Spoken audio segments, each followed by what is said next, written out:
Welcome to Into the Prophetic Light Stories. Today's episode is titled Unveiling the End Times Prophecy Part 4, The Fourth Beast Rises. In the previous episode of this series, Charles threw a surprise birthday party for his 18-year-old daughter, Laura. He then had a prophetic dream about a terrible war. In this episode, Charles receives a prophetic dream about the fourth beast of Revelations. If you haven't watched the previous episodes of this series, we invite you to do so. We appreciate you watching the video. If you enjoy our content, please like and subscribe to our channel. It was Saturday evening. The weather was nice and breezy. It was pretty much like any other night in the city. I had no plans for the night. Tanya had come over earlier to go swimming with Laura. Thoughts of my ex-wife came to my mind. I decided to call her to find out how she was doing. I wasn't sure she would be willing to talk. I was relieved when Callie answered the phone. I let Callie know that I had begun reading the Bible she had left me. If only she knew how much I had changed. I had started to miss her and our marriage. I let her know that the Bible wasn't easy to understand. Callie recommended I try reading the New Testament. She said I should consider going to church. She said the Calvary church where we had married was a good church. I told her that my daughter Laura had come to live with me for the summer. I asked her if she would mind if I called her regularly. I said I might be coming to London for a vacation after Laura returned home to Texas. She responded that the divorce had been very difficult to deal with and she was still getting over our failed marriage. She reminded me that she was living in a different country now. I said for her not to worry, I just wanted to spend time talking to her when she had the time. After the conversation ended, the doorbell rang. I answered the door. It was Roger. Roger and I stepped outside and took a short walk. He asked me how I was doing. I told him that I was okay. He said that he had come by to see if I wanted to get out of the house a while, maybe go to the bar. I told him sure.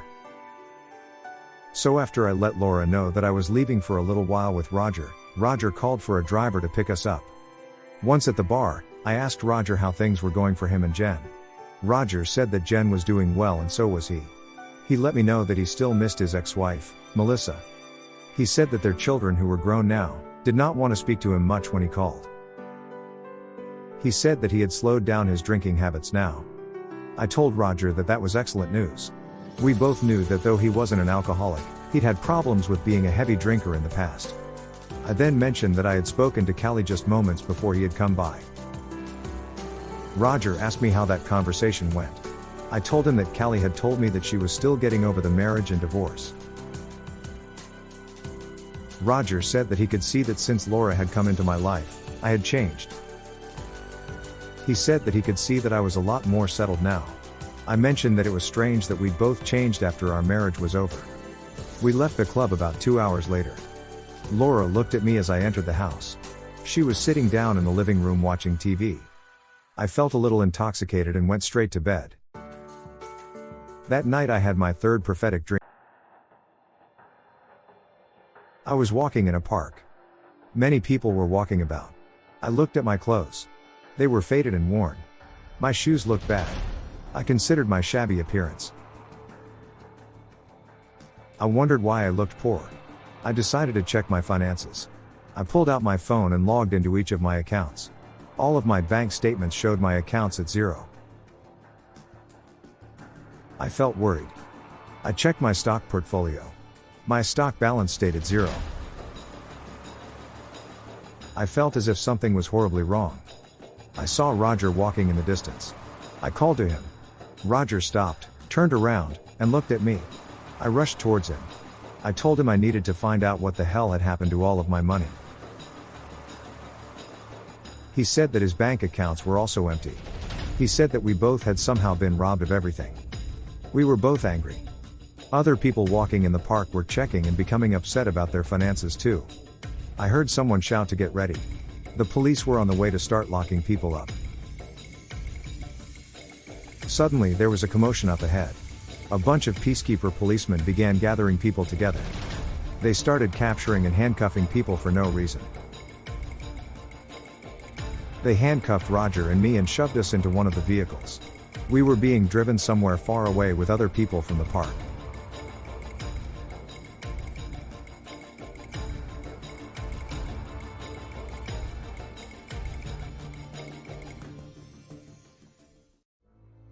The ride seemed long. We were driven to a building that looked like a university campus. The police walked us inside the building. We walked down a long corridor and entered the lobby. This place is like nothing I have ever seen before. There were only men in this place. Once we checked into our cells, we were given a plate of food. I'm very hungry. It's like I haven't eaten in weeks. Roger and I had a conversation with some of the inmates who were locked up in the cells located down the hallway. One of the men said there was a famine in the US and that we were fortunate to be there. The man told us here we would have food to eat. After they let us out of the cell, a man approached us. The man started stalking Roger. The man bumped into my friend on purpose. Then he started fighting with Roger. Roger fell to the ground. The punch was so loud that I knew if I didn't intervene, Roger would die. I told the man to stop. The man and I began to fight. I choked him until he stopped breathing. Roger and I returned to the cell. We talked while taking a shower. Roger told me he was grateful for the help I had given him that day. I told Roger of course I would support him. We'd been friends since high school. Roger said he didn't know what he would have done if I hadn't been there. I told him not to worry and that I had his back in this place. We were let out of our cell. We went before a judge in the courtroom. The judge asked if we had received the mark. We said no.